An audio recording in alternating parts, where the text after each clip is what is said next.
और सेम पढ़ो दोबारा से। अपने को नहीं सोचिए कि छाया मैं उन लोगों की पढ़ती हूँ, मुझे कुछ नहीं आता, अब मैं दोबारा पढ़ूंगी और या फिर किसी और से पढ़ूंगी। बहन ये वाला पार्ट मेरे को बार बार मुश्किल लग रहा है, क्यों समझा। तो मोटिवेशन तो देखो अंदर से आना लाना पड़ेगा। दूसरा बाहर किसी को इंटरेस्ट नहीं है। सड़क वाले को जाकर तुम कोई बोलोगे बेटा जरा पढ़ ले, आज जो अपने को बोलता है, मैं अपनी बेटी को बोलूंगी, इसकी कोई कजिन होगी मैं उसको बोल दूंगी भाई देख तो अभी तक बहन तेरा सत्यानाश होगा तो अमिता मिलती रहेगी, तो मैं करूँगा बेटा करूँगी क्या वो स्वयं। यहाँ तो तुम स्वयं ही बनो, तुम्हें तो हिंदी आती है। वही वो कॉन्सेप्ट होते ना कि हम ही ब्रह्म है, हम ब्रह्मास्मि। अभी तुम्हारे वो स्टेज है, तो इससे बेहतर तुम्हारी स्वाट कोई नहीं कर सकता। स्वाट करो, अपने आप पे करो और अपने साथ स्ट्रिक्ट रहो, क्योंकि तुम किसी से बताओगे तो तुम आधी बात नहीं बताओगे। तुमने अपनी फ्रेंड को अगर दिखाया केले भाई ये कुत्ते वाली ये पकड़ ये मेरा स्वाट है, तुम पक्का उसमें 4 बातें वो नहीं लिखोगे तुम्हारी कमियां होंगी या तुम्हारी कमजोरियां होंगी। मेरी कमजोरी पर हो गए सबके सामने अच्छा करना चाहते हो, लेकिन अपने आप से जब बात करोगे किसको जला दे तो बाथरूम के टॉयलेट में डिफ्लैट में डालूंगी कोई फर्क नहीं है। लेकिन अपने से तो आधी झूठ नहीं हो सकता।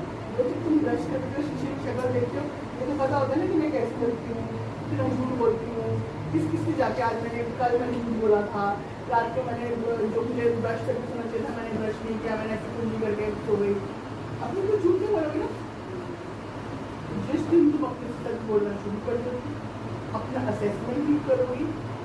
और जैसे मैम ने अभी थोड़ी देर पहले बताया ब्रीदिंग होता क्या है वैसे, जब आप अंदर श्वास लेते हो अंदर आते हो ध्यान देते हो, स्ट्रेस तो कम होता ही होता है, लेकिन जब आप अपनी सांस पे ध्यान देते हो आप अपने पे ध्यान दे रहे हो, उस एक्टिविटी पे ध्यान दे रहे हो जो आप बिना सोचे समझे कर रहे थे।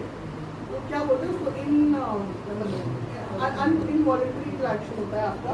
तो आपका पेट अंदर चल रहा है, यहाँ दिल चल रहा है, या यहाँ पे आपकी आँख चल रही है, आपको पता नहीं चल रहा ना, ऑटोमेटिक इनवॉलंटरी मूवमेंट हो रहा है। भाई साइंस का कौन है, तुम है ना, ये है ना, इनवॉलंटरी मूवमेंट होता है ना। लेकिन जब आपकी सांस मेरी सांस चल रही है, मैं सांस पे ध्यान नहीं देगा, सिर्फ बातों पे ध्यान देगा। जब मैं सांस पे ध्यान देने लगा हूँ तभी तो शॉर्ट ब्रेथ देगी, मुझे तो डीप नहीं करनी चाहिए, मेरे अंदर कोई सांस नहीं आ रही, मेरा डायफ्राम तो यहीं आके रुक रहा है, तो और यहाँ नीचे तक आना चाहिए। तो ये एक तरीका हो गया कि आप अपने को देखना शुरू कीजिए कि मैडम मैं काम गड़बड़ कर रही हूँ, कोई दूसरा आके चौपट लगाए वो स्टेज चली गई। क्यों? वो तो आप नर्सरी से B.Ed तक यही कर रही थी ना, जब दूसरा आपका लगा चल बेटा मैं तेरे को वहाँ तक पार करा देता हूँ, अब तो थोड़ा खुद पार करनी है। खुद देखो किधर से गाड़ी आ रही है, कौन हॉर्न बजा रहा है, कौन छुट्टी ऐसे निकालने के चक्कर में है, मुझे रुकना पड़ेगा। समझ आ गई?